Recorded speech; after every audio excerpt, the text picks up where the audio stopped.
दोस्तों, आज की कहानी में एक शिष्य अपने गुरु से मन को खाली करने के बारे में पूछता है, जो एक प्रेरणादायक कहानी है। नमस्कार दोस्तों, बुद्धा सारांश चैनल पर आपका स्वागत है। तो शुरू करते हैं। किसी नगर में एक मानव नाम का एक युवक रहता था।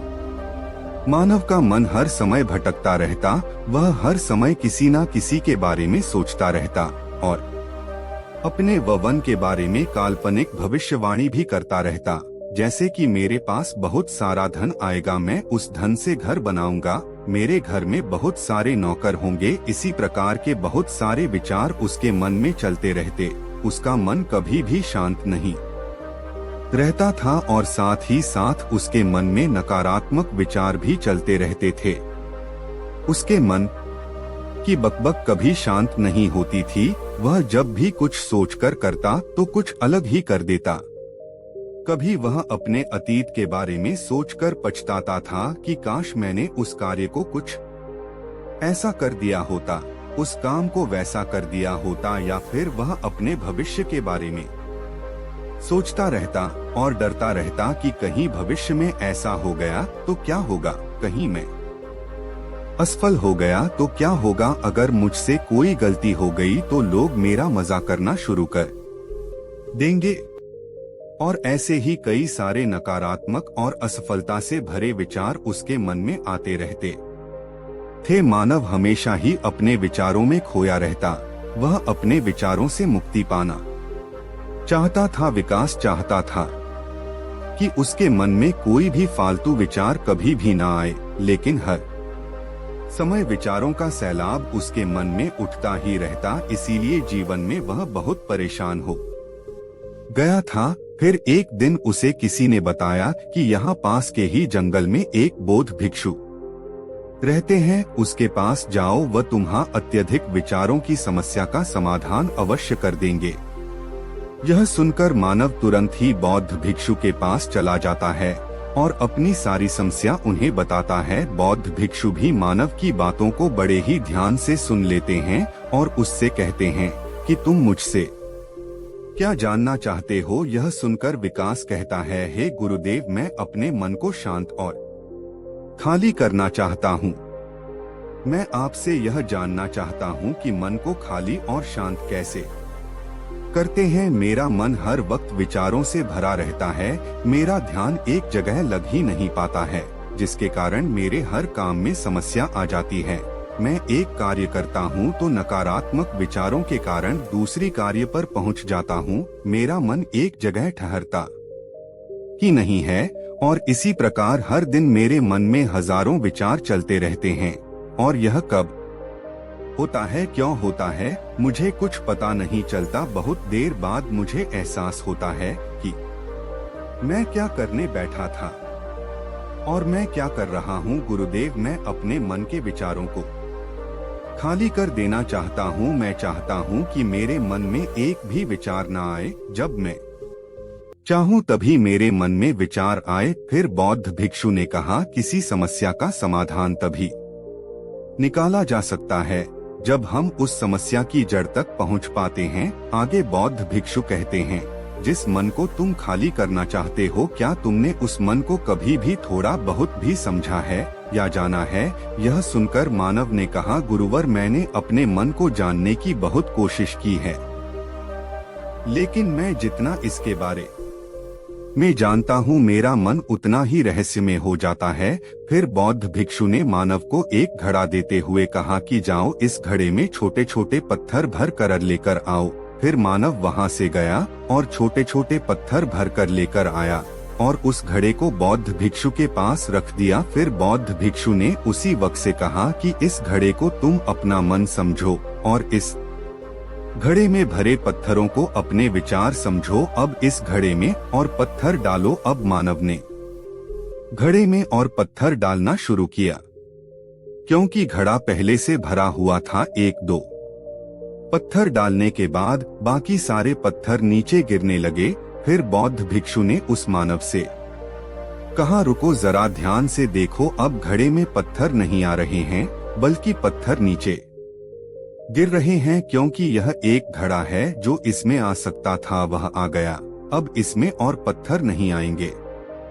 अगर इसमें दूसरे पत्थर भरने हैं तो पहले वाले पत्थरों को निकालना होगा। यह सुनकर मानव ने कहा, गुरुदेव मैं आपकी बात समझ गया हूँ कि आप मुझे क्या बताना चाहते हैं। हमें अपने मन को विचारों से ही खाली कर देना चाहिए। मानव की यह बात सुनकर बौद्ध भिक्षु मुस्कुराने लगे और कहा, पहले मेरी पूरी बात तो सुन लो, उसके बाद मन को खाली कर लेना। फिर बौद्ध भिक्षु ने मानव को कहा कि हमारा मन एक घड़े के बिल्कुल उल्टा है, क्योंकि घड़े को तुम पत्थरों से भर सकते हो लेकिन मन को विचारों से नहीं भर पाओगे, क्योंकि मन तो हमेशा खाली ही रहता है।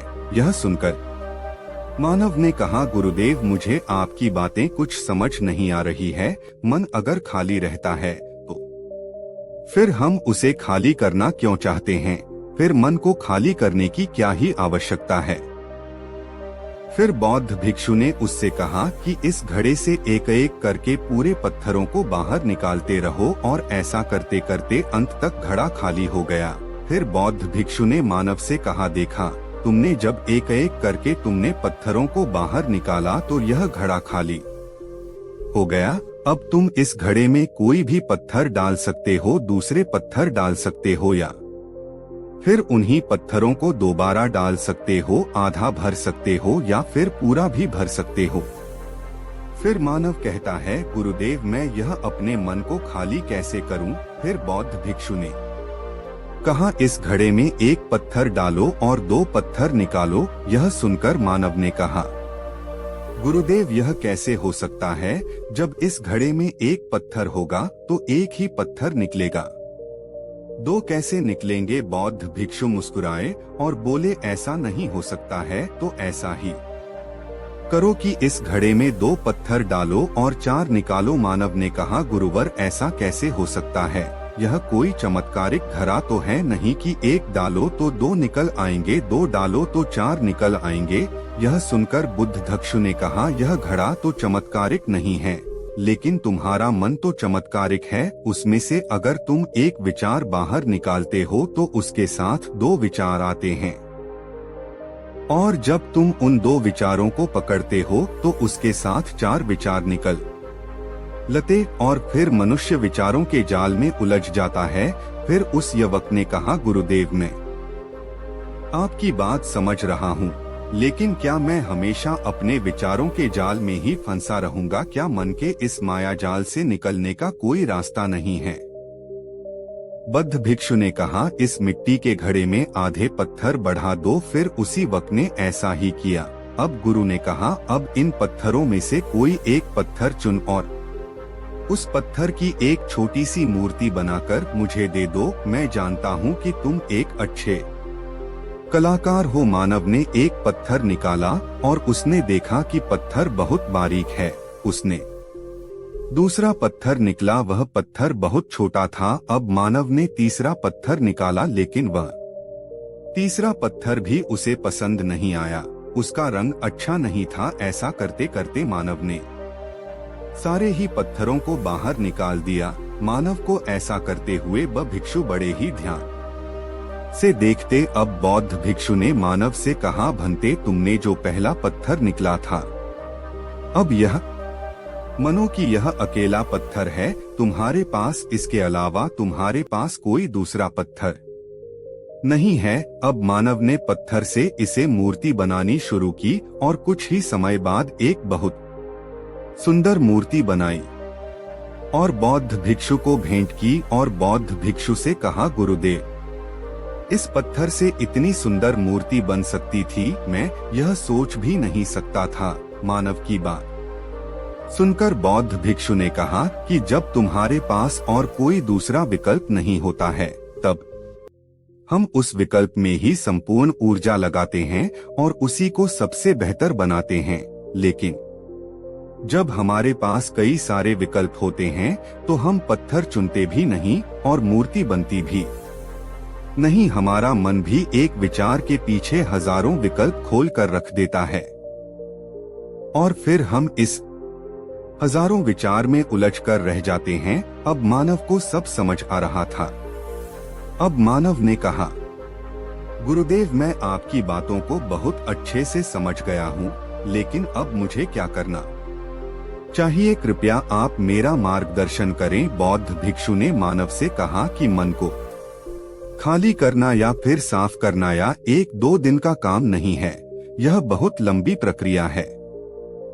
क्या तुम इसके लिए तैयार हो? मानव ने कहा, जी गुरुदेव, मैं तैयार हूँ, चाहे कितनी भी लंबी प्रक्रिया क्यों ना हो। फिर बौद्ध भिक्षु ने मानव से कहा कि मन को खाली और नकारात्मक विचारों से दूर रखने के 6 तरीके हैं। आओ उन्हें एक एक करके समझते हैं। पहला तरीका है कि ऐसे लोगों का साथ छोड़ दो जो तुम्हें कमजोर, पिछड़ा हुआ, लक्ष्यहीन महसूस कराते हैं। अक्सर हमारे आसपास ऐसे लोग होते ही हैं जो हमसे पद और धन से ऊपर होते हैं, और इसी पद और धन के घमंड में वह अपने नीचे के लोगों को कुछ भी नहीं समझते। इसीलिए ऐसे लोगों के पास रहना ही नहीं चाहिए। और ऐसे लोग अपने से छोटे लोगों को हमेशा यही महसूस कराते हैं कि आप कितने छोटे हैं। ऐसा सुन सुनकर उनकी सोच बजाती है और इसीलिए वह छोटे लोग अपने जीवन में कुछ बड़ा हासिल कर ही नहीं पाते। इसके अलावा कई बार हमारे मित्र और घर परिवार के सदस्य भी ऐसे होते हैं जो अक्सर हमें छोटा महसूस कराते हैं, हमें नीचा दिखाने की कोशिश करते हैं, लोग के सामने हमारा मजाक बनाते हैं। तो ऐसे लोगों से जितना दूर हो सके उतना दूर रहो। यह लोग ऐसे होते हैं कि तुम्हारी नजरों से तुम्हारी गरिमा को दूर करके तुम्हें लक्ष्यहीन बनाते हैं, और फिर तुम्हें खुद की काबिलियत पर शक होना शुरू हो जाता है, जिससे तुम्हारे अंदर मानसिक नव की स्थिति पैदा हो जाती है और जीवन एक बोझ बनने लगता है। आगे बौद्ध भिक्षु मानव से कहते हैं कि तुम कुछ चुनिंदा लोगों को ही अपना मित्र बनाओ। तुम ऐसे लोगों को ही अपना मित्र बनाओ जिससे तुम कुछ सीख सकते हो, जिनकी तुम इच्छित कर सकते हो, जो तुम्हारी भावनाओं को समझ सके, जिनकी सोच तुमसे मेल खाती हो, जो जीवन में तुम्हें आगे बढ़ने में सहायता करें। हमारे जीवन और चरित्र में हमारे माता पिता के बाद हमारे मित्रों का ही सबसे ज्यादा योगदान होता है। इसलिए मित्रों का सही होना भी बहुत आवश्यक है। ऐसा कहा भी जाता है, तुम उन 5 लोगों का प्रतिबिंब हो जिनके साथ तुम सबसे ज्यादा वक्त बिताते हो। अगर तुम्हारे साथ रहने वाले 5 लोग अमीर हैं, तो तुम भी धीरे धीरे अमीर बनना शुरू कर दोगे। अगर वह 5 लोग चोर हैं, तो तुम भी धीरे धीरे चोरी करना सीख लोगे। कहने का अर्थ यही है कि तुम वैसा ही बन जाते हो जिस तरह के लोगों के साथ तुम अपना समय बिताते हो। किसी महान दार्शनिक ने कहा था कि तुम मुझे किसी भी इंसान के मित्रों से मिलवा दो, मैं उसके मित्रों को देखकर उस इंसान का भविष्य बता दूंगा। हमारी सबसे बड़ी समस्या यह है कि हम लोगों को ना नहीं बोल पाते हैं, जिन लोगों के साथ हम रहना पसंद भी नहीं करते हैं। ना चाहते हुए भी हमें उन नकारात्मक लोगों के साथ वक्त बिताना पड़ता है। इसीलिए सबसे पहले हमें अपनी जिंदगी में उन लोगों को ना कहना सीखना होगा जिनके साथ रहकर हमें लगता है कि यह हमारी जिंदगी खराब कर रहे हैं। अगर यह हमारी जिंदगी में ना हो तो शायद हम ज्यादा खुश रहेंगे। बौद्ध भिक्षु आगे कहते हैं, तीसरा तरीका है कि तुम कभी भी अपना अतीत नहीं बदल सकते, लेकिन तुम अपना भविष्य अवश्य बदल सकते हो। इसीलिए तुम्हें पूरी तरह से वर्तमान में रहते हुए उन चीजों पर, उन कामों पर ध्यान देना होगा जो तुम्हारे नियंत्रण में है, जिन्हें तुम आज कर सकते हो अभी कहो। आगे बौद्ध भिक्षु कहते हैं कि मेरी एक बात याद रखना, केवल वर्तमान में रहकर भविष्य को स्वरा जा सकता है, अतीत में रहकर नहीं। इसीलिए वर्तमान में जीने की आदत डालनी होगी। चौथा तरीका है कि तुम स्वस्थ और पौष्टिक खाना खाओ। हमारा शरीर ऊर्जा से चलता है और हम जैसा खाना खाएंगे वैसी ही ऊर्जा हमारे शरीर को मिलेगी। अगर हमारा शरीर स्वस्थ नहीं रहेगा तो हमारा मन स्वस्थ कैसे रहेगा जब शरीर कमजोर व बीमार रहता है। तो मन में कई सारे नकारात्मक विचार आते हैं और स्वस्थ शरीर में स्वस्थ दिमाग का वास होता है। इसीलिए शरीर को स्वस्थ व मजबूत रखना हमारी जिम्मेदारी है। बौद्ध भिक्षु कहते हैं कि पांचवा तरीका यह है कि रोज ध्यान करो। ध्यान करने का सबसे उपयुक्त समय सुबह या फिर रात को सोने से पहले होता है। लेकिन अगर तुम्हें ध्यान में गहरा जाना है तो सबसे उपयुक्त समय रात का ही होता है। रात में सोने से पहले ध्यान करने से नींद में भी सुधार होता है और सुकून भी, वह गहरी नींद आती है। ध्यान करने के लिए तुम अपनी सांसों पर ध्यान केंद्रित कर सकते हो या फिर मन में उठने वाले विचारों पर भी अपना ध्यान केंद्रित कर सकते हो। मन में उठने वाले विचारों पर ध्यान केंद्रित करने से ध्यान करने वालों का ज्यादा फायदा होता है, क्योंकि इसमें आसानी से गहरे ध्यान में उतरा जा सकता है। अगर तुम ध्यान नहीं कर सकते तो तुम रोज खुद के साथ वक्त बिताओ। अपने आप को समझो कि मन में किस प्रकार के विचार उठ रहे हैं और क्यों उठ रहे हैं। बौद्ध भिक्षु आगे कहते हैं कि छठा तरीका है कि तुम नई नई जगह घूमने जा सकते हो, क्योंकि एक पुरानी कहावत है कि एक लंबी यात्रा आपको 100 किताबों के बराबर ज्ञान देती है। गौतम बुद्ध अपने जीवन काल में 9 महीने लगातार घूम रहे थे। उनके भ्रमण करने का यही कारण था कि नई नई जगह जाने से ज्ञान की प्राप्ति के साथ साथ मन को एक नयापन भी प्राप्त होता है। नई जगह घूमने से मन प्रसन्न रहता है, मन में नए विचार जन्म लेते हैं जो जीवन को एक नई दिशा देते हैं। आगे बौद्ध भिक्षु कहते हैं कि मन के जाल में कभी मत फंसो। मन को खाली करने की कोशिश मत करो। जीवन में ध्यान करना सीखो। अपने ध्यान को केंद्रित करो। अपने ध्यान में एकाग्रता लाओ और जीवन में जो कर रहे हो उसे पूरी मेहनत के साथ अंतिम समझकर करो। उस काम को ऐसे करो कि उसके बाद तुम्हें और कुछ नहीं करना है। और जब फिर दूसरे विचार पर कार्य करो तो कार्य को भी अंतिम कार्य समझो और मन को एकाग्र करके कार्य करो। मन में कोई अन्य विचार नहीं आना चाहिए। मन के माया जाल से निकलना इतना आसान नहीं है, लेकिन शांत मन से ध्यान करने से सब कुछ पाया जा सकता है। इस कहानी से हमें यह शिक्षा मिलती है कि मन को खाली करना या विचारों को नियंत्रित करना कोई आसान कार्य नहीं है, लेकिन यह ध्यान, संयम और सही दिशा में प्रयास से संभव है। बौद्ध भिक्षु की बातों से यह स्पष्ट होता है कि यदि हम मन को भटकने से रोककर एकाग्रता से किसी भी कार्य में जुटते हैं तो हम अपने जीवन में शांति और सफलता दोनों प्राप्त कर सकते हैं।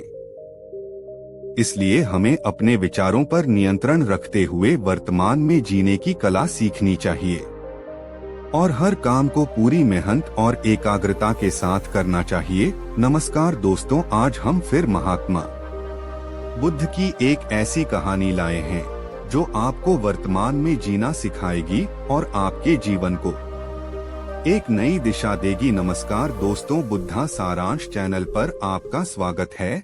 तो चलिए कहानी शुरू करते हैं। आनंद, जो बुद्ध के सबसे प्रिय शिष्य थे, उनके हर उपदेश को बहुत ध्यान से सुनते थे। यह कहानी इस बात पर प्रकाश डालती है कि कैसे बुद्ध ने आनंद को जीवन का सबसे महत्वपूर्ण पाठ, वर्तमान में जीने का महत्व सिखाया और साथ ही 10 महत्वपूर्ण नियम दिए। प्रारंभिक जीवन, आनंद की बेचैनी। आनंद, जो महात्मा बुद्ध के अनन्य शिष्य थे, हमेशा अपने गुरु के हर शब्द को मन से सुनते थे और उनके उपदेशों पर अमल करने की कोशिश करते थे। लेकिन आनंद के मन में एक समस्या थी। वह अक्सर अपने अतीत के बारे में सोचकर परेशान हो जाते थे या भविष्य की चिंता में डूब जाते थे। यह बेचैनी और चिंता उनके ध्यान और साधना में बाधा डालती थी। एक दिन आनंद ने बुद्ध से पूछा, गुरुदेव, मेरा मन हमेशा अतीत की घटनाओं में खोया रहता है, या भविष्य की चिंताओं में डूबा रहता है, मैं वर्तमान में नहीं जी पाता, कृपया मुझे इस समस्या से उबारने का उपाय बताएं। बुद्ध ने मुस्कुराते हुए कहा, आनंद वर्तमान में रहना सबसे बड़ा अभ्यास है। जो व्यक्ति वर्तमान में जीता है वह जीवन के हर पल को पूर्णता से जीता है। मैं तुम्हें 10 नियम बताऊंगा जिनका पालन करने से तुम वर्तमान में केंद्रित रह सकोगे। सांस पर ध्यान केंद्रित करो। बुद्ध ने आनंद से कहा, पहला नियम यह है कि अपनी सांस पर ध्यान केंद्रित करो। सांस जीवन का सबसे स्पष्ट और अनुभव है। जब भी तुम्हारा मन भटके, अपनी सांसों को महसूस करो। जब तुम अपने सांसों पर ध्यान केंद्रित करोगे तो तुम्हारा मन तुरंत वर्तमान में लौट आएगा। आनंद ने इसे आजमाया। धीरे धीरे वह समझ गया कि सांस लेना और छोड़ना एक साधारण लेकिन गहरा अनुभव है जो मन को वर्तमान में स्थिर करता है। को जाने दो दूसरा नियम था, अतीत को जाने दो। अतीत में जो हो चुका है उसे तुम बदल नहीं सकते। जितना अधिक तुम अतीत में डूबोगे उतनी ही तुम्हारी मानसिक शांति भंग होगी। इसलिए अतीत को जाने दो और उसे अपने वर्तमान पर हावी ना होने दो। आनंद ने बुद्ध से पूछा, गुरुदेव, क्या अतीत के अनुभवों से हमें सीख नहीं लेनी चाहिए? बुद्ध ने उत्तर दिया, बिल्कुल, अतीत से सीख लो, लेकिन उसे अपने वर्तमान में बोझ की तरह मत ढो। जो हो चुका है वह बीत चुका है, उसे छोड़ देना ही बुद्धिमानी है। भविष्य की चिंता मत करो। तीसरा नियम था, भविष्य की चिंता मत करो। भविष्य अनिश्चित है और उसे लेकर चिंता करना व्यर्थ है। जब तुम भविष्य के बारे में चिंता करते हो तो तुम्हारा मन अस्थिर हो जाता है। इसीलिए भविष्य को लेकर चिंता मत करो, बल्कि अपने वर्तमान पर ध्यान दो। आनंद को यह सुनकर बड़ा सुकून मिल, क्योंकि वह अक्सर भविष्य की अनिश्चितताओं से घबराता था। बुद्ध ने उसे सिखाया कि भविष्य की चिंता छोड़कर वर्तमान में जीना ही सच्ची शांति का मार्ग है। ध्यान का अभ्यास करो। बुद्ध ने आनंद को चौथा नियम सिखाया, ध्यान का नियमित अभ्यास करो। ध्यान से मन शांत होता है और वर्तमान में ठहरता है। ध्यान से तुम्हें यह समझ में आएगा कि वर्तमान ही जीवन का सच्चा अनुभव है। ध्यान तुम्हें अतीत और भय की चिंताओं से मुक्त करेगा। आनंद ने ध्यान को अपनी दिनचर्या में शामिल किया और धीरे धीरे उसने महसूस किया कि उसका मन अधिक स्थिर और शांत हो गया है। तत्कालिक अनुभवों का स्वागत करो। बुद्ध का 5वां नियम था, तत्कालिक अनुभवों का स्वागत करो। जीवन का हर पल नया होता है। जो भी अभी घटित हो रहा है उसे पूरे ध्यान और स्वीकार्यता के साथ जियो। इससे तुम वर्तमान के हर पल का आनंद ले सकोगे। आनंद ने बुद्ध से पूछा, लेकिन गुरुदेव, अगर अनुभव दर्दनाक हो तो? बुद्ध ने उत्तर दिया, दर्दनाक अनुभव भी जीवन का हिस्सा है। उन्हें अस्वीकार करने से दुख और बढ़ता है। उन्हें स्वीकार करने से तुम दर्द को भी शांति से झेल पाओगे। मन को सजग रखो। छठा नियम था, अपने मन को सजग रखो। मन एक बच्चे की तरह होता है जो भटकने की आदत रखता है, लेकिन जब तुम सजगता से अपने मन पर ध्यान दोगे तो तुम्हें पता चलेगा कि वह कब और क्यों भटकता है। मन को सजग रखने से तुम उसे भटकने से रोक पाओगे। आनंद ने इस नियम का पालन किया और उसने महसूस किया कि सजगता से वह अपने विचारों और भावनाओं पर नियंत्रण पा रहा है। प्रकृति के साथ तालमेल बैठा हो 7वां नियम है। प्रकृति के साथ तालमेल बैठ आओ। जीवन की हर चीज का अपना समय और स्थान होता है। जैसे दिन और रात का आना जाना, वैसे ही हमारे जीवन में भी बदलाव। इन्हें स्वीकार करो और प्रकृति के साथ तालमेल बिठा। बुद्ध ने आनंद को समझाया कि जीवन की घटनाएं भी प्राकृतिक परिवर्तन का हिस्सा होती है। जब हम इन्हें स्वाभाविक मानकर स्वीकारते हैं तो जीवन में शांति आती। जीना आभार व्यक्त करो। 8वां नियम था, आभार व्यक्त करो। जीवन में जो कुछ भी है उसके प्रति आभार व्यक्त करो। जब तुम आभारी होते हो तो तुम्हारा मन नकारात्मकता से मुक्त हो जाता है और तुम वर्तमान के हर पल का आनंद लेने लगते हो। आनंद ने महसूस किया कि आभार व्यक्त करने से उसका मन शांत और संतुष्ट हो गया। उसने हर छोटी बड़ी चीज के लिए आभार व्यक्त करना शुरू कर दिया। मृत्यु को स्वीकार करो। 9वां नियम है मृत्यु को स्वीकार करो। मृत्यु जीवन का अपरिहार्य सत्य है। जब तुम मृत्यु को स्वीकार करते हो तो तुम जीवन के हर पल को जीने के प्रेरित होते हो। मृत्यु की अनिवार्यता को जानने से तुम वर्तमान को अधिक गहराई से जी पाओगे। आनंद को यह सुनकर गहरा झटका लगा, लेकिन बुद्ध ने उसे समझाया कि मृत्यु को स्वीकारने से जीवन की हर छोटी खुशी का महत्व बढ़ जाता है। मुक्ति की खोज करो। 10वां और अंतिम नियम है मुक्ति की खोज करो। जीवन के हर क्षण को जीने के बाद आत्मज्ञान और मुक्ति की ओर बढ़ो। मुक्ति वही है जब तुम जीवन के हर बसे मुक्त होकर सत्य की अनुभूति करते हो। बुद्ध ने आनंद से कहा कि जब वह इन 10 नियमों का पालन करेगा तो उसे सच्चे जीवन और शांति की अनुभूति होगी। आनंद की परिवर्तन यात्रा। आनंद ने बुद्ध के इन 10 नियमों का पालन किया और धीरे धीरे उसका जीवन बदलने लगा। अब वह अतीत की परवाह किए बिना और भविष्य की चिंता छोड़कर वर्तमान में जीने लगा। उसका मन शांत और स्थिर हो गया। बुद्ध ने आनंद को सिखाया कि सच्चा जीवन वही है जो वर्तमान में जिया जाए। जब हम अतीत की यादों और भविष्य की चिंताओं से मुक्त होकर वर्तमान को पूरी तरह जीते हैं तो हमें सच्ची शांति और आनंद की प्राप्ति होती है।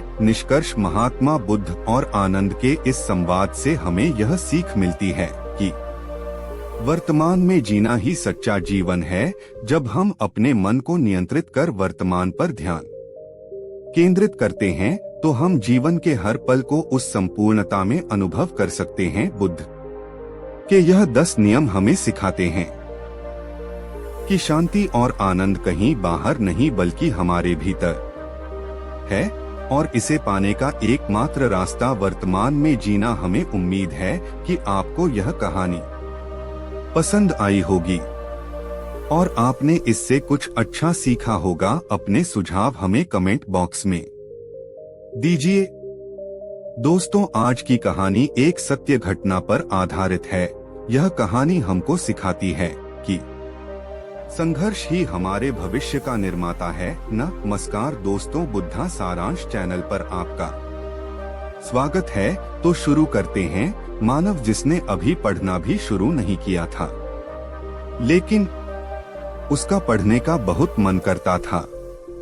उसका पूरा परिवार कोयले की खान में काम करता था। 2 वक्त की रोटी के लिए मानव भी उस कोयले की खान में काम किया करता था। इस बात से आप गरीबी का अंदाजा लगा सकते हैं। मानव का पढ़ने का बहुत मन करता था और उसके आसपास ऐसे स्कूल थे जिसमें वह एडमिशन नहीं ले सकता था, क्योंकि उसके आसपास के स्कूल सिर्फ गोरे बच्चों के लिए हुआ करते थे। पर मानव का रंग काला था और सांवले और काले बच्चे उस विद्यालय में एडमिशन नहीं ले सकते थे। रोज की तरह जब मानव उस कोयले की खान में काम कर रहा था तो उसने 2 मजदूरों को बात करते हुए सुना। वह मजदूर जो बातें कर रहे थे वे बातें मानव के अंदर उत्साह भरने वाली थी। वह मजदूर जो बात कर रहे थे वह एक ऐसा स्कूल था जिसमें काले बच्चे पढ़ सकते थे। काले और सांवले बच्चे एक दूसरी जात से आते थे। मानव ने उन मजदूरों से उस स्कूल के बारे में पूछा कि वह स्कूल कहाँ पर है, कितनी दूरी पर है। उन मजदूरों ने उस बच्चे से कहा, स्कूल यहाँ से बहुत ज्यादा दूर है, लगभग 900 किलोमीटर। यह सुनकर मानव थोड़ा सा निराश हो गया, क्योंकि उसकी पारिवारिक स्थिति इतनी अच्छी नहीं थी कि वह 1000 किलोमीटर दूर जा सके, और वह अभी छोटा सा बालक था जो अभी तक अपने घर और कोयले की खादा के आसपास तक ही घूमा था। तो वह इतनी बड़ी दूरी कैसे तय कर सकता था। लेकिन उसकी पढ़ने की इतनी ज्यादा इच्छा थी कि वह दिन रात उसी स्कूल के बारे में सोचने लगा कि एक दिन मैं भी स्कूल में पढ़ूंगा। वह अपने माता पिता से बार बार कहने लगा कि मुझे उसी स्कूल के पास लेकर चलिए, मैं उसमें पढ़ूंगा, मैं उसमें पढ़ना चाहता हूँ। लेकिन उसके माता पिता उसको समझाते हैं कि बेटा, हम लोग मजदूर हैं और हमारे पास इतना पैसा भी नहीं है कि हम तुम्हें उस स्कूल भेज सके और उस स्कूल की फीस दे सके। यह सुन मानव फिर से निराश हो गया। कुछ दिन बीतने के बाद मानव अनीमा अपने पिता और अपने भाई से कहता है कि मैं उस स्कूल में अकेले जाऊंगा। अब मानव दिन रात बस उस स्कूल के बारे में ही सोचता रहता।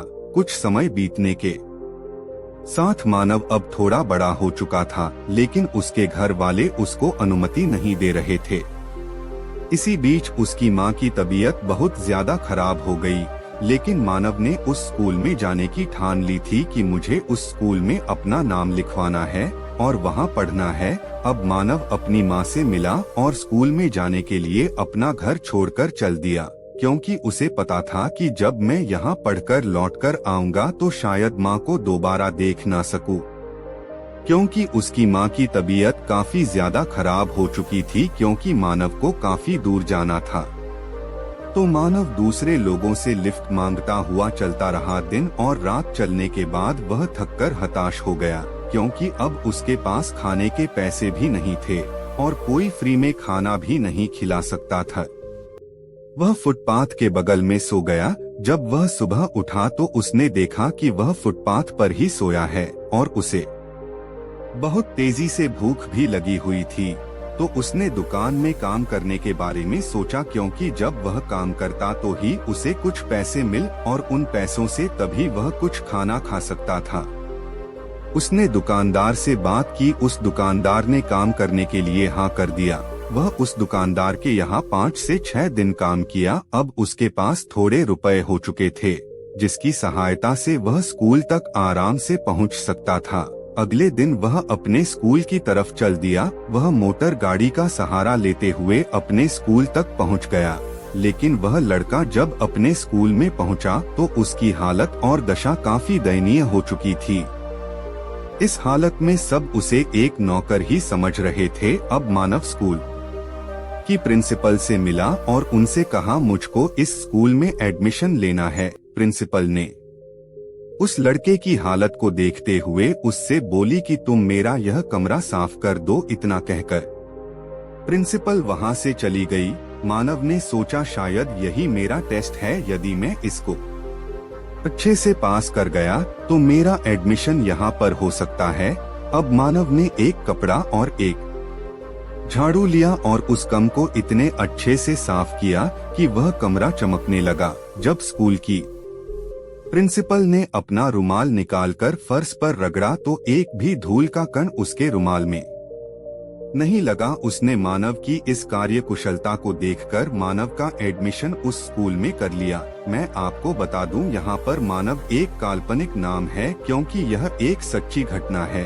और मैं बता दूं कि जो यह लड़का है, यह कौन है? यह वही बच्चा है जो अमेरिका का पहला प्रेसिडेंट बना। नाम है जॉर्ज वाशिंगटन। अब यहाँ से हमें 3 बातें सीखने को मिलती हैं। पहली, कुछ भी बड़ा करना है तो हमें सबसे पहले अपने आत्मविश्वास को जगाना है, अपनी दृढ़ इच्छा शक्ति को जगाना है। अगर हमारे अंदर उस चीज को पाने का जज्बा है, तभी हम अपने अंदर के आत्मविश्वास को जगा पाएंगे।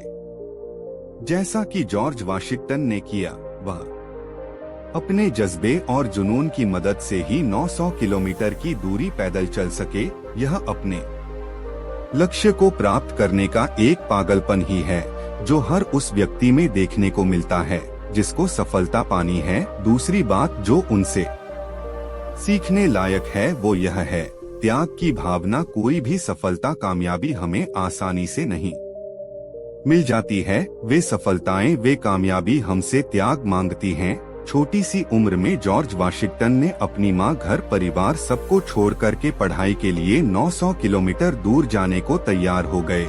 इन्होंने इतना बड़ा त्याग किया, तभी जाकर वे अमेरिका के प्रथम राष्ट्रपति बन पाए। बिना त्याग के हमें कुछ भी नहीं मिलता। एक पुरानी कहावत भी है कि कि कामयाबी त्याग मांगती है। तीसरी बात जो हमें उनसे सीखनी है वह है कि हमें कंफर्ट जोन से बाहर निकलना पड़ेगा। जब तक हम आराम का सोचेंगे तब तक हम आगे नहीं बढ़ पाएंगे, अपने लक्ष्य में सफल नहीं हो पाएंगे।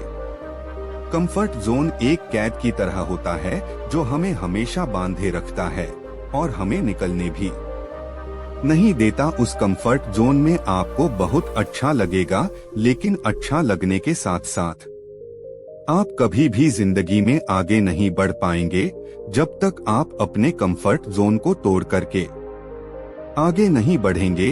तब तक आप कामयाबी के द्वार को नहीं खोल पाएंगे। जॉर्ज वाशिंगटन जब 11 वर्ष के थे तो उन्होंने अपने पिता को खो दिया था। इसके बाद उनके बड़े भाई ने उनकी देखभाल की। कुछ सालों बाद वह वर्जीनिया की सेना में भर्ती हो गए और कुछ ही समय बाद उनकी काबिलियत को देखकर उन्हें एक लीडर की पोस्ट दी गई। उन्होंने वर्जीनिया की तरफ से फ्रांस के विरुद्ध हुए युद्ध में भाग लिया और बाद में वर्जीनिया की विधानसभा के सदस्य भी बने। फिर जल्द ही जॉर्ज और उनके साथियों को लगा कि ब्रिटिश शासक उनके साथ उचित व्यवहार नहीं कर रहे हैं। उन्होंने ब्रिटिश सरकार से इसकी शिकायत की, लेकिन जब ब्रिटिश सरकार ने उनकी मांगों को नहीं माना तो अमेरिकी लोगों ने उनके विरुद्ध युद्ध की घोषणा कर दी। युद्ध में ब्रिटेन हार गया और अमेरिका एक नए देश के रूप में सामने आया।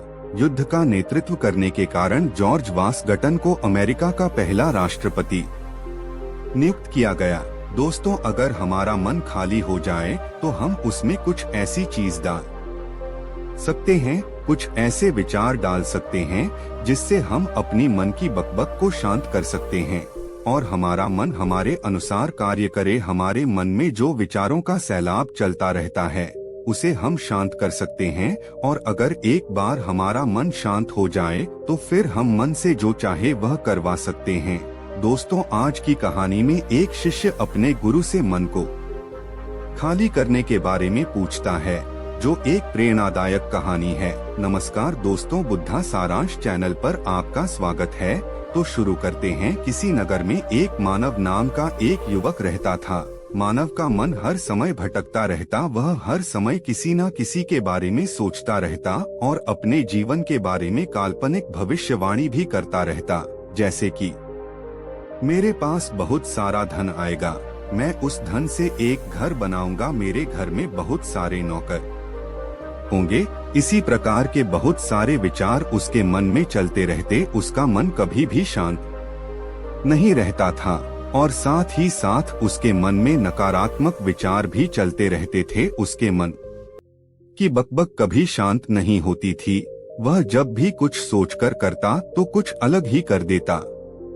कभी वह अपने अतीत के बारे में सोचकर पछताता था कि काश मैंने उस कार्य को कुछ ऐसा कर दिया होता, उस काम को वैसा कर दिया होता, या फिर वह अपने भविष्य के बारे में सोचता रहता और डरता रहता कि कहीं भविष्य में ऐसा हो गया तो क्या होगा, कहीं मैं असफल हो गया तो क्या होगा, अगर मुझसे कोई गलती हो गई तो लोग मेरा मजाक करना शुरू कर देंगे। और ऐसे ही कई सारे नकारात्मक और असफलता से भरे विचार उसके मन में आते रहते थे।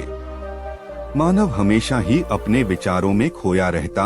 वह अपने विचारों से मुक्ति पाना चाहता था, विकास चाहता था कि उसके मन में कोई भी फालतू विचार कभी भी ना आए, लेकिन हर समय विचारों का सैलाब उसके मन में उठता ही रहता। इसीलिए जीवन में वह बहुत परेशान हो गया था। फिर एक दिन उसे किसी ने बताया कि यहाँ पास के ही जंगल में एक बौद्ध भिक्षु रहते हैं, उसके पास जाओ, वह तुम्हारे अत्य विचारों की समस्या का समाधान अवश्य कर देंगे।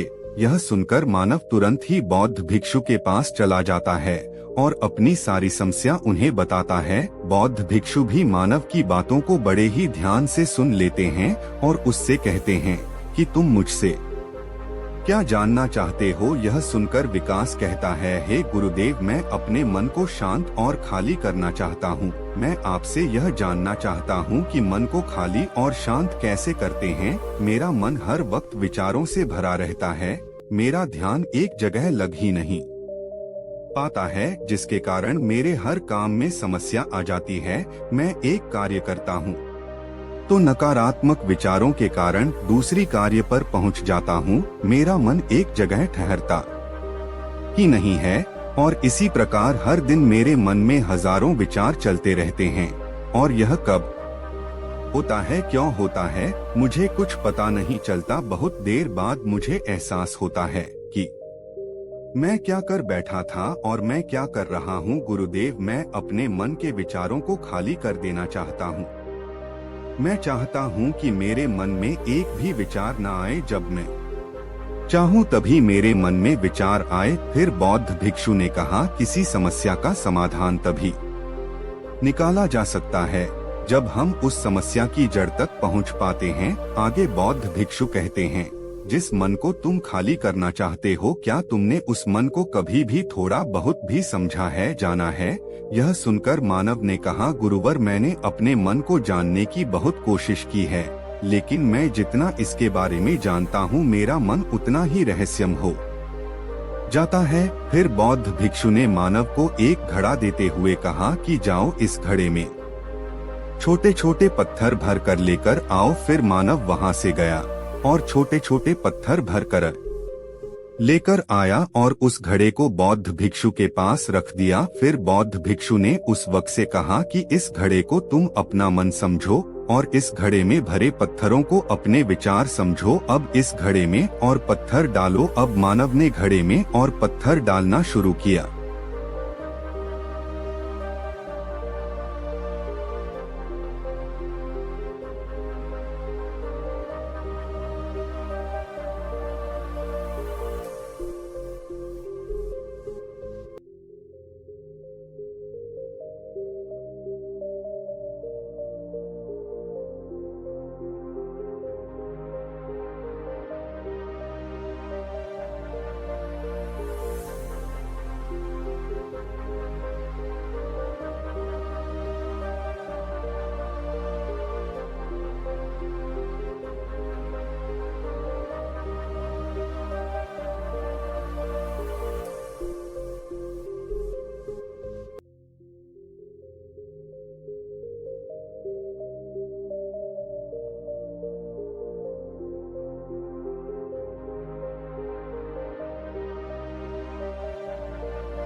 क्योंकि घड़ा पहले से भरा हुआ था।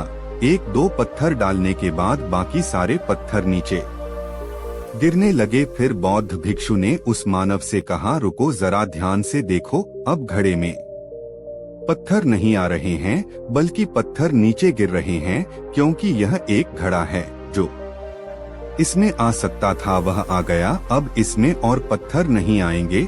अगर इसमें दूसरे पत्थर भरने हैं तो पहले वाले पत्थरों को निकालना होगा। यह सुनकर मानव ने कहा, गुरुदेव, मैं आपकी बात समझ गया हूँ कि आप मुझे क्या बताना चाहते हैं। हमें अपने मन को विचारों से ही खाली कर देना चाहिए। मानव की यह बात सुनकर बौद्ध भिक्षु मुस्कुराने लगे और कहा, पहले मेरी पूरी बात तो सुन लो, उसके बाद मन को खाली कर लेना। फिर बौद्ध भिक्षु ने मानव को कहा कि हमारा मन एक घड़े के बिल्कुल उल्टा है, क्योंकि घड़े को तुम पत्थरों से भर सकते हो, लेकिन मन को विचारों से नहीं भर पाओगे, क्योंकि मन तो हमेशा खाली ही रहता है। यह सुनकर मानव ने कहा, गुरुदेव, मुझे आपकी बातें कुछ समझ नहीं आ रही है। मन अगर खाली रहता है तो फिर हम उसे खाली करना क्यों चाहते हैं? फिर मन को खाली करने की क्या ही आवश्यकता है?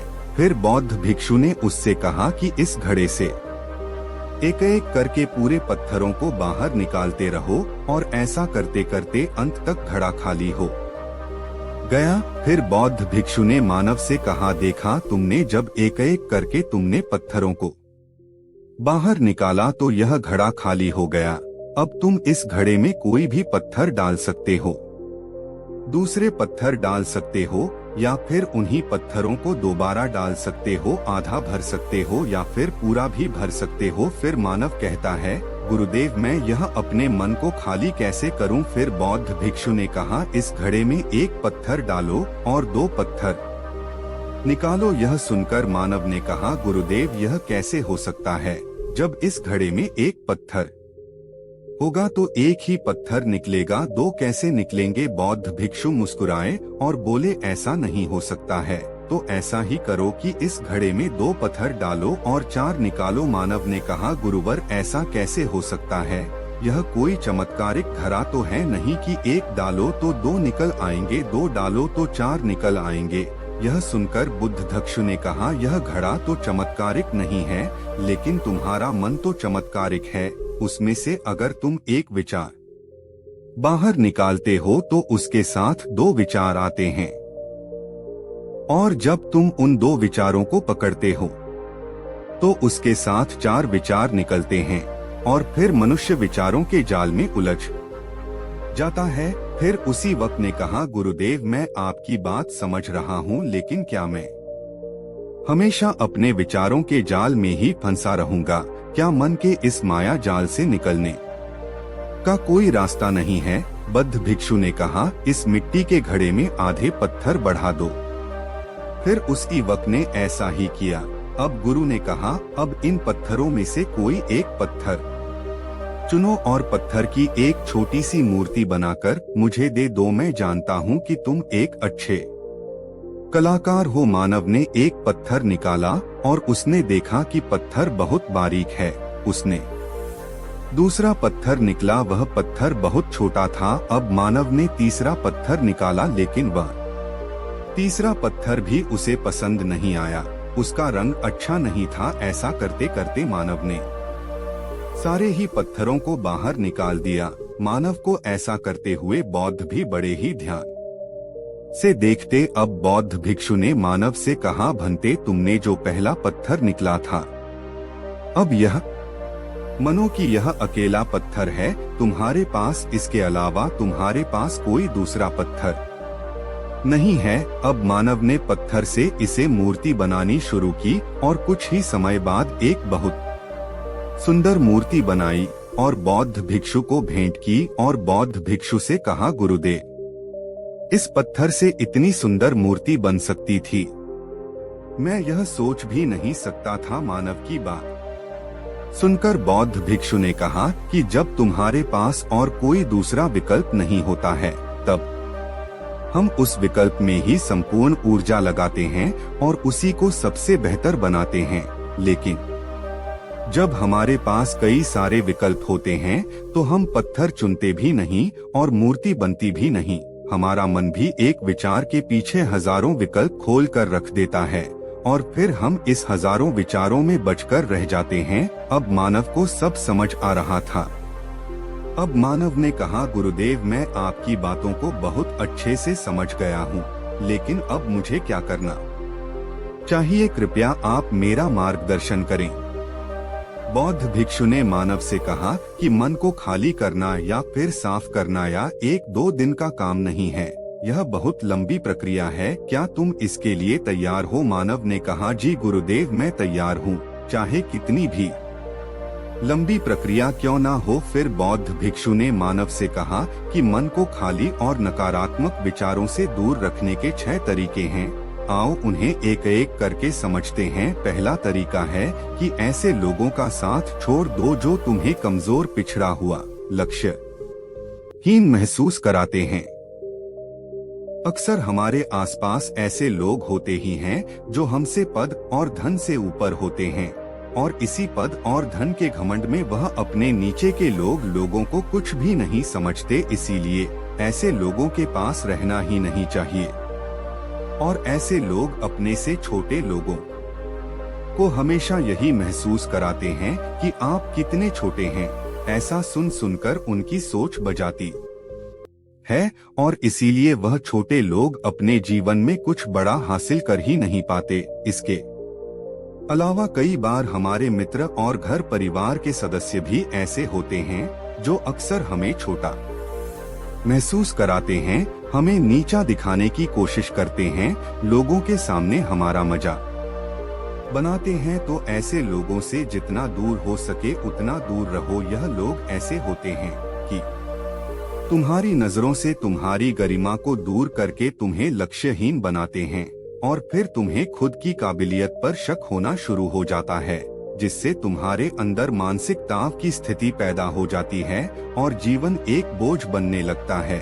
आगे बौद्ध भिक्षु मानव से कहते हैं कि तुम कुछ चुनिंदा लोगों को ही अपना मित्र बनाओ। तुम ऐसे लोगों को ही अपना मित्र बनाओ जिससे तुम कुछ सीख सकते हो, जिनकी तुम इच्छित कर सकते हो, जो तुम्हारी भावनाओं को समझ सके, जिनकी सोच तुमसे मेल खाती हो, जो जीवन में तुम्हें आगे बढ़ने में सहायता करें। हमारे जीवन और चरित्र में हमारे माता पिता के बाद हमारे मित्रों का ही सबसे ज्यादा योगदान होता है।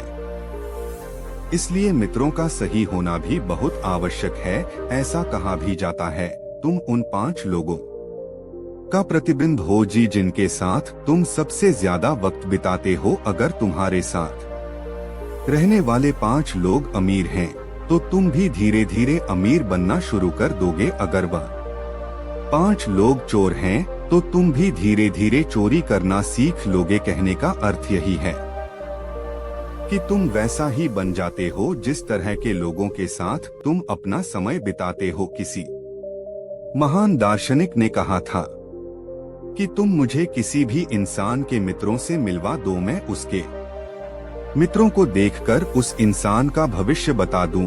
हमारी सबसे बड़ी समस्या यह है कि हम लोगों को ना नहीं बोल पाते हैं। जिन लोगों के साथ हम रहना पसंद भी नहीं करते हैं, ना चाहते हुए भी हमें उन नकारात्मक लोगों के साथ वक्त बिताना पड़ता है।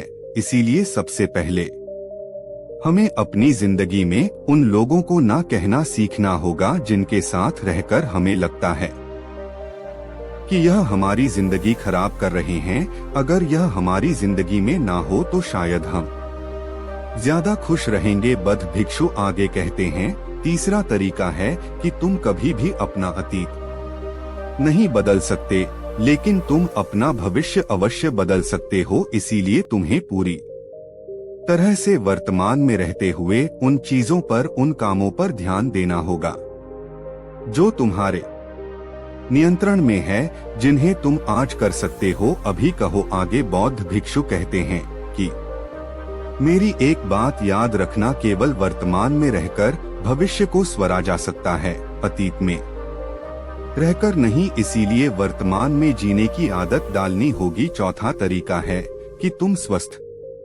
और पौष्टिक खाना खाओ। हमारा शरीर ऊर्जा से चलता है, और हम जैसा खाना खाएंगे वैसी ही ऊर्जा हमारे शरीर को मिलेगी।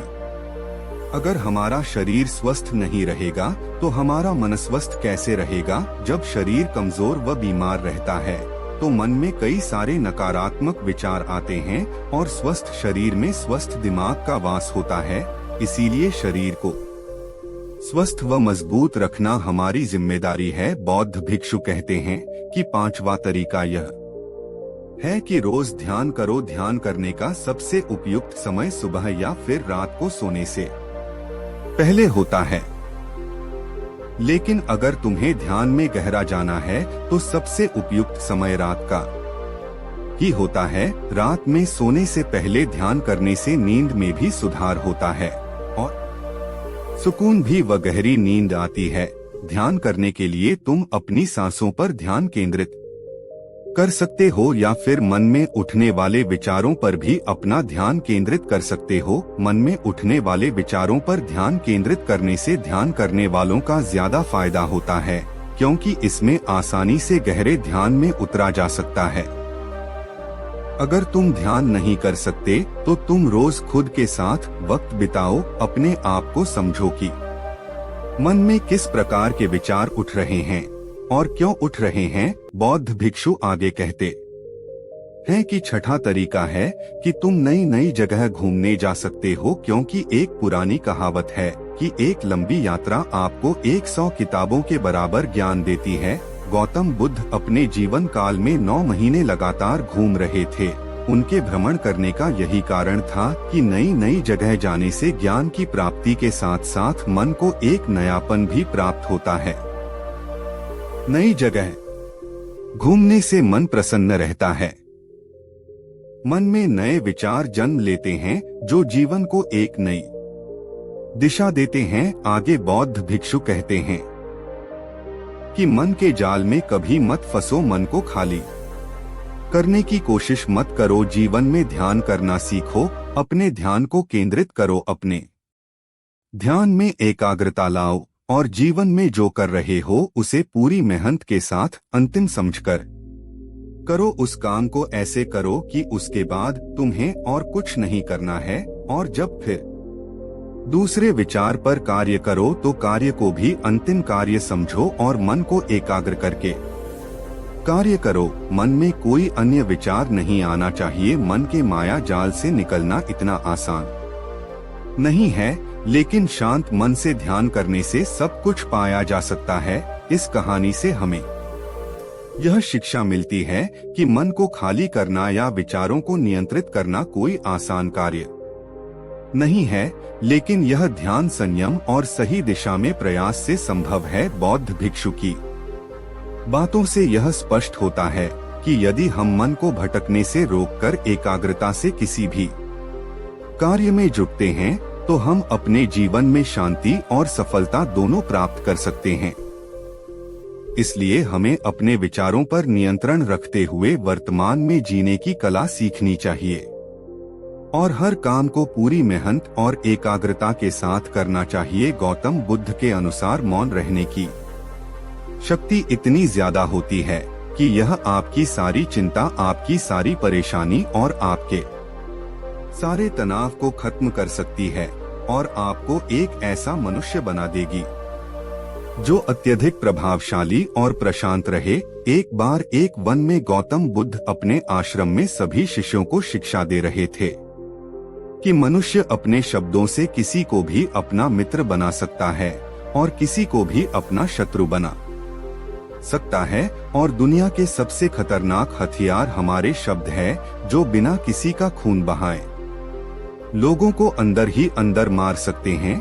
हमारे शब्द हमारी ताकत भी हो सकते हैं, उसी के साथ यह हमारी सबसे बड़ी कमजोरी भी हो सकते हैं अगर हमें नहीं पता कि कब, कहां और क्या और कितना बोलना है।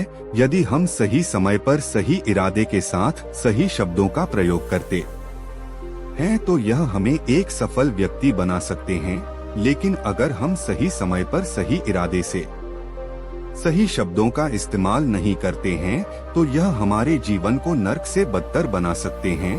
तो दोस्तों, आज की स्टोरी के माध्यम से हम आपको बताएंगे कि चुप रहकर कैसे हम अपने जीवन को बदल सकते हैं। आपको चुप रहने की शक्ति का एहसास इस कहानी में होने वाला है। नमस्कार दोस्तों, स्वागत है आपका बुद्धा सारांश चैनल पर। तो शुरू करते हैं। किसी वन में बहुत ही प्रसिद्ध बौद्ध गुरु रहा करते थे। उनका नाम आनंद था। आनंद अकेले रहते थे। दुनिया के शोर शराबे से दूर जंगल में वह रहते थे और वह बड़े ही ज्ञानी व्यक्ति थे, इसलिए वह पूरे भारत में बहुत अधिक प्रसिद्ध थे। एक दिन एक राजकुमार आनंद के पास आया और बोला, गुरुवर, मैं हमेशा थका हुआ, निराश और परेशान महसूस करता हूँ। मेरा मन बहुत अशांत रहता है। हालांकि मेरे पास सब कुछ है, दौलत, शोहरत, सुख सुविधाएं जो हर व्यक्ति चाहता है या पाने की इच्छा करता है, लेकिन फिर भी मैं अशांत और चिंतित रहता हूँ। आनंद ने उनकी बातें बहुत ध्यान से सुनी और कहा, भंते, तुम इस परेशानी को हल कर सकते हो, पर तुमने कभी प्रयास नहीं किया। गुरु ने आगे कहा, तुम्हारी सारी परेशानियां दूर हो जाएंगी, बस तुमको वह करना होगा जो मैं कहूँगा। राजकुमार ने कहा, बताइए गुरुवर, मुझे क्या करना होगा? अपने मन की शांति के लिए मैं कुछ भी करने को तैयार हूँ। राजकुमार की इन्हीं बातों को सुनकर भिक्षु ने कहा, तो फिर आप अगले 15 दिन के लिए मेरे आश्रम में रहोगे और एक सामान्य व्यक्ति की तरह अपना जीवन व्यतीत करोगे और इन 15 दिनों में तुम अकेले और मौन रहोगे, जितना हो सके कम बोलोगे। राजकुमार उस भिक्षु की बातें सुनकर सहमत हो गया। पहले दिन राजकुमार को लगा कि उसका मन सामान्य से अधिक अशांत और विचलित है। उसके मन में तरह तरह के विचार आ रहे हैं थे और वह आम लोगों की तरह जीवन जीने में असहज महसूस कर रहा है। उसे अंदर से बोलने की इच्छा हो रही थी, लेकिन वह चुपचाप रहा। उसके मुंह से एक भी शब्द नहीं निकला, बस चुपचाप बैठा रहता। लेकिन रात होते होते उसे अंदर ही अंदर शांति का अनुभव होने लगा। उसके लिए यह अनुभव अजीब था। वह खुद से पूछ रहा था कि वह अंदर ही अंदर इतना खुश क्यों है और उसकी आंतरिक बेचैनी और चिंता कम क्यों होने लगी है। अगले दिन राजकुमार अकेला चुपचाप बैठा रहा और वह प्रकृति को निहारता रहता। वह पौधों को, फूलों को, आकाश में उड़ रहे पक्षियों को देखता रहता। वह अपने जीवन में पहली बार यह अद्भुत दृश्य महसूस कर रहा था कि उसके पास कितनी सुंदरता है। वह दिन भर प्रकृति की सुंदरता को निहारता रहता और उसकी ताजगी को महसूस करता। इसी तरह से 10 दिन बीत गए और उसके मन की सारी बेचैनी, सारी हलचल, सारी उथल पुथल और सारा तनाव गायब हो गया। 11वें दिन की सुबह राजकुमार फिर से एकांत में बैठ गया और कुछ ही मिनटों में उसकी आंखें अपने आप बंद हो गई और वह गहरे ध्यान में चला गया। इसी तरह गहरे ध्यान में व्यतीत करने के बाद 15 दिन बाद गुरु के सामने प्रस्तुत हुआ और गुरु को प्रणाम करके बोला, गुरुवर, मुझे उत्तर मिल गया कि मेरे मन में इतनी उथल पुथल और चिंता क्यों थी। मैं जान गया कि मेरा मन इतना अशांत और विचलित क्यों था। गुरु ने मुस्कुराते हुए पूछा, बताओ क्या उत्तर मिला तुम्हें? राजकुमार ने कहा, मैं आवश्यकता से अधिक बातें करता था। मैं किसी पर भी अपने शब्द और ऊर्जा व्यर्थ करता रहता था। मैं दिन भर अपने लोगों से फालतू की बातें करता रहता और फिर उन्हीं के बारे में अकेले में सोचता रहता और ज्यादातर समय नकारात्मक ही सोचता रहता। इस तरह मैं बस अपना समय बर्बाद कर रहा था।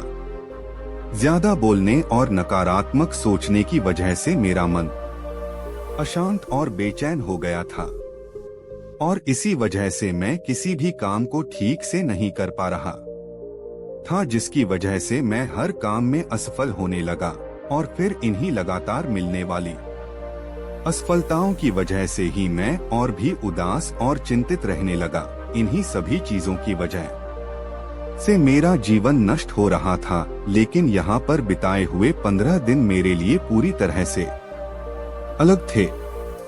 मुझे कुछ अलग ही एहसास यहाँ पर हो रहा था। अब मुझे ऐसा लग रहा है कि मैं अपना जीवन पूरी तरह से जी रहा हूँ, लेकिन इससे पहले मैं अपना जीवन गलत तरीके से जी रहा था। और मैंने यह भी सीखा कि हमें सिर्फ ध्यान करने की जरूरत नहीं है, ध्यान अपने आप होता है जब हम शांत और मौन होते हैं। ध्यान के पिछले कुछ दिनों के दौरान मैंने जो पहली चीज सीखी वह यह है कि मनुष्य के जीवन की सबसे महत्वपूर्ण चीज स्वयं को जानना ही है। यह सुनकर गुरु ने कहा, सिर्फ तुम ही नहीं, दुनिया में ज्यादातर लोग जरूरत से ज्यादा बोलते हैं। आज भी लोग ज्यादातर समय केवल एक दूसरे को नीचा दिखाने के लिए ही बोलते हैं। कुछ लोग ना चाहते हुए भी बातें करते हैं और अपना जीवन बर्बाद कर लेते हैं। गुरु ने राजकुमार को चुप रहने का महत्व समझाते हुए कहा, एक बार गौतम बुद्ध से उनके शिष्यों ने पूछा, प्रिय बुद्ध, आप ज्यादातर समय चुप क्यों रहते हैं? बुद्ध ने कहा, क्योंकि चुप रहने से व्यक्ति अंदर से अनंत शांति की गहराइयों में होता है। मौन अपने भीतर उतरने की पहली सीढ़ी है। मौन के बिना स्वयं को जानना असंभव है। स्वयं को जानने और समझने का पहला नियम है कि मौन हो जाओ, उतना ही बोलो जितना अत्यंत आवश्यक हो। बेफिजूल की बातें करना छोड़ दो। तुम अचानक पाओगे कि 90% से भी ज्यादा लोग व्यर्थ ही ज्यादा बोलकर अपना समय बर्बाद कर रहे हैं। ना बोलने का कोई भी नुकसान नहीं है, लेकिन यदि आप ज्यादा बोलते आप अत्यधिक गलती कर देते हैं। अगर व्यक्ति कम बोलना शुरू कर दे तो दुनिया की 90% परेशानियां कम हो जाएंगी, झगड़े फसाद कम हो जाएंगे, उपद्रव कम हो जाएंगे। अगर लोग थोड़ा चुप रहना सीख जाए तो संसार की बहुत सारी समस्याएं, बहुत सारा उपद्रव सिर्फ कम बोलने से समाप्त हो जाएगा। एकांत में तो आदमी स्वर्ग में होता है। दूसरे की उपस्थिति ही बेचैनी पैदा करती है। पहले तुम्हें चुप रहने की शक्ति को धारण करना होगा।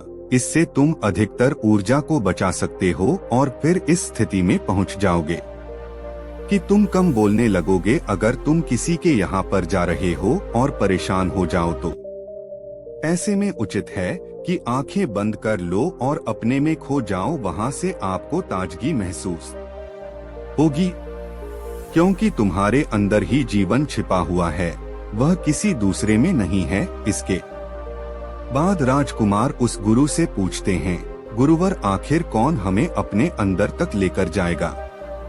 यह बातें सुनकर गुरु कहते हैं, तुम्हें स्वयं ही अपने अंदर उतरना होगा और वहीं से अनंत जीवन का आनंद ले पाओगे। आनंद का यही से जन्म हुआ है, यही से तुम मौन में डूब जाओगे, यही तुम्हारा सूरज उदय होगा और यही से अस्त होगा। इसी प्रकार तुम बार बार ध्यान लगाओ। जब भी तुम ध्यान से लौटोगे तब तुम ताजगी भरी जीवन की नई संपदा पाओगे। इस नई शक्ति के जन्म होने से तुम्हारी थकान दूर होगी, उदासी दूर होगी, चिंता दूर होगी। जैसे कोई स्नान करके लौटता है तो शरीर शीतल हो जाता है, शांत हो जाता है। ऐसे ही जब कोई भीतर से साफ होकर वापस आता है, मौन में स्नान करके लौटता है, तो समस्त अस्तित्व, समस्त व्यक्तित्व शांत और मौन हो जाता है, आनंदित हो जाता है। जब तुम आंतरिक मौन की उस पराकाष्ठा पर पहुंच जाओगे तब तुम पाओगे कि बोलने से भी तुम्हारा मौन भंग नहीं होता, वह बना ही रहेगा। उसकी एक अंतर्धारा लगातार तुम्हारे भीतर बहती रहेगी। तुम बोलोगे भी, तुम शब्द का उपयोग भी करोगे, लेकिन वो तुम्हारे मौन को भंग नहीं कर पाएंगे। एक बार गहरे मौन में स्थिर हो जाओ, फिर तुम्हारी वाणी में भी मिठास आ जाएगी।